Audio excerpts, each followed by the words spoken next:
Hey, what is up, parents, teachers, maybe some students here? It's me, Seth Perler. Wear a lot of hats in the executive function world, 2E, ADHD, neurodiversity worlds here. And in this video, I'm going to talk to you about how I work with students in terms of setting up an online calendar. So I don't care if students use a digital or an analog planner. I care that they have an effective method of planning. You must have this for any career they want to have. If we want our kids to be happy, healthy, successful adults with choices, opportunities, and possibilities, they must learn these skills of planning. And obviously, kids with executive function challenges, this is extremely difficult. So how do I help these kids? Well, I don't care if they use a digital or an analog planner. It does not matter. What matters to me is that they have effective skills for planning so that they can have a great life. Okay, so I don't care what kind they use, but when I'm setting them up with a digital calendar, I'm going to show you the very basics, some of the most important things of how I set it up with them and why. And this is specifically for kids with executive function challenges. Kids without executive function challenges often pick up how to plan on their own and they don't need this sort of help and they can do things differently.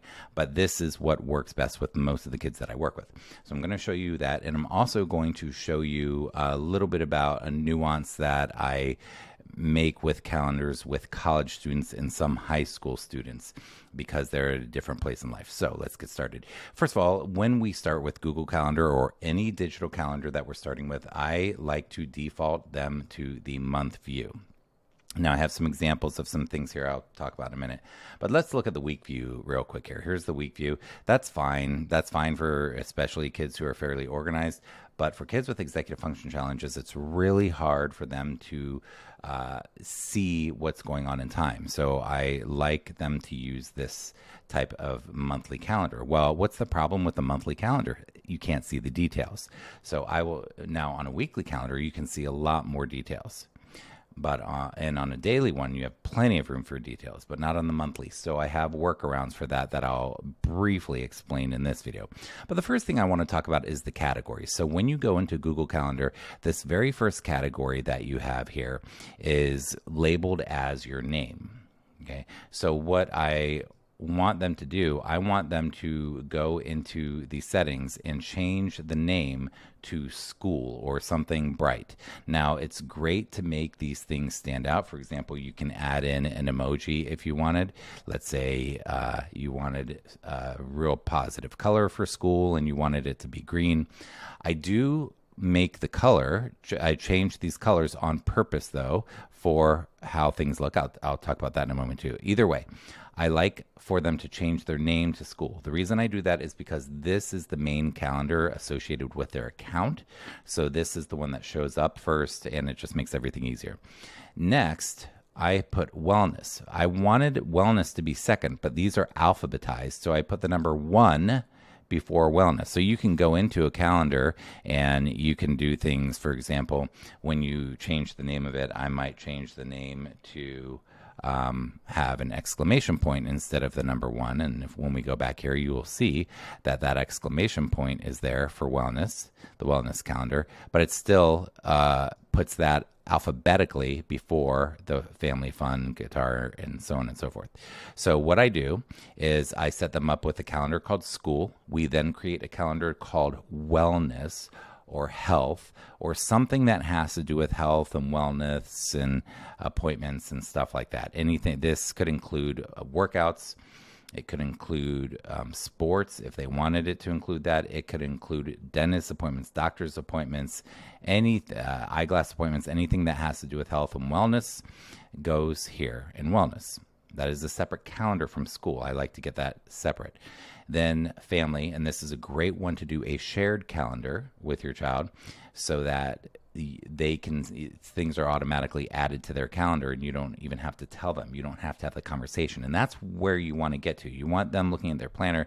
You can say, hey, I added something to your planner next week. Check it out. And they're like, okay, cool. They check it out because they have the skills and they see that next week there's a family dinner at some place or whatever the thing is. Then I like to put fun in there. And especially for kids that struggle with, they get really stressed out and they don't plan time for fun. I want them to learn that we have to plan time for fun and for free time and for ourselves. And I want them to see that a calendar isn't just full of things that are non-preferred, but that you add in things that are framed as fun, positive things. Then you could have a hobby one. For example, if I may want one for guitar practice, or again, a sport or an activity or a hobby or an extracurricular. You can add ones for that. Important, that could be appointments, that could be anything important. So you could do an important category. Note that important and school I have marked in a red color. And there's an important reason for that, and that is that the eye sees red as an alert color, and I want my students to see their schoolwork and be like, oh my gosh, this is really important. I want their eye to see it in the calendar. So when the calendar is really full, you want those things to stand out. Now I'm going to show you in the other calendars really quick. You can get other calendars that you may want. So there are some cool ones. I'm not going to go into those now, but there are some cool calendars that are helpful. You can do ones with a full moon, with the weeks of the year. There are things that, the holidays of the year. So there are things that can be nice to add in, but I'm not going to go into that. You can subscribe to calendars, and then you can create new calendars. Now, I told you that I was going to tell you about one that I do with college students and high school students. So the new calendar that I'm going to create for them, I am going to call this one $3, and I will call it finances, etc., or whatever you want to call it. But let's say in this case we call it finances, etc., or we can just say it's money, etc. The thing is that when kids are getting to an age where, okay, let's go ahead and set this up. It's going to create the calendar for me. And here it is right here, and it is with a green color. So I was going to change the color to a green color that meant money anyway.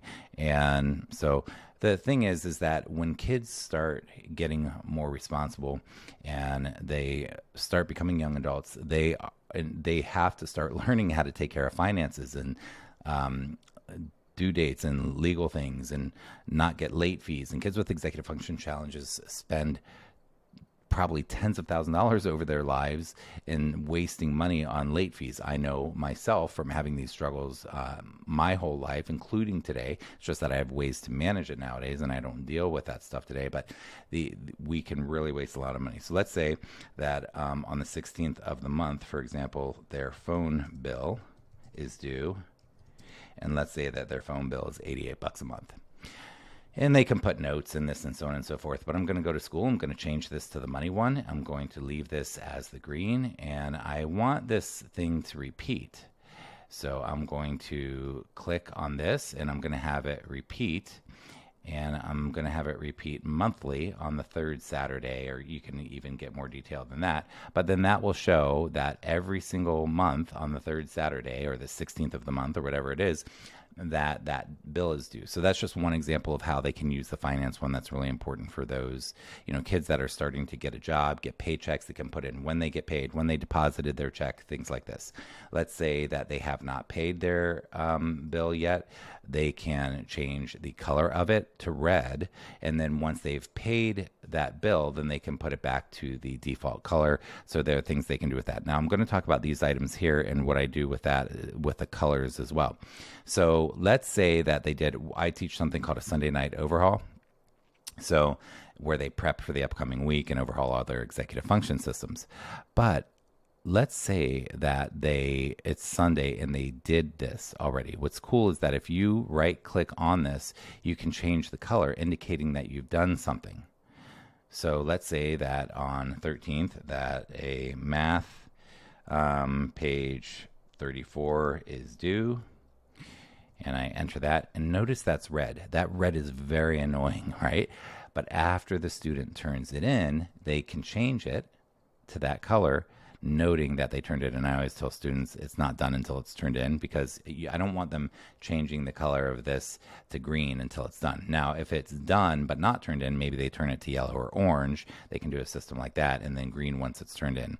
Anyhow, and then we can see the times here. The thing you're going to want to know about using the items is that we want to use shorthand. For example, on this one, I would really rather a student who I've been working with, they're going to know to do that.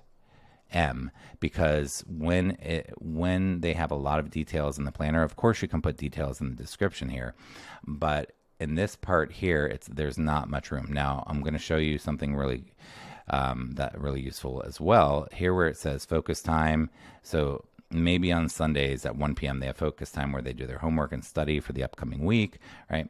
So let's say that that's at 1 p.m. And you can't really see what this says. What you can do is click these 3 lines here and it opens up the calendar. I really like students to have this be able to use this big version of the calendar. They can use this to choose their categories and so on and so forth. But once they get used to it, they can really start using this in an effective, easy, quick way where they can see the things that need to be done. They have visual triggers. They have categories that make sense. So to recap, in this video, I showed you the categories that I think are very important for most students. I think having one for school, wellness, finances for older kids, family, fun, and then the other ones are optional. But those are the main 5 that I really think pretty much across the board all students can benefit. Usually 5th grade up, they should start getting more complexity in terms of how they plan their lives. But that is what I like to see, at least those 5, some iteration of those 5.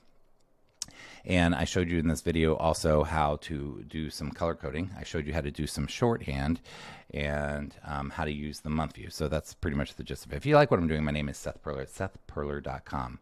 I do appreciate if you give it a thumbs up, like it, leave a comment below. Do you have any great tips for Google Calendar for yourself or for kids with executive function challenges? Any little tips, pop them below. I have so many. This video was just the primer on the main things that I like to teach about when I'm getting somebody started with this. But if you have any tips, pop them in the comments below.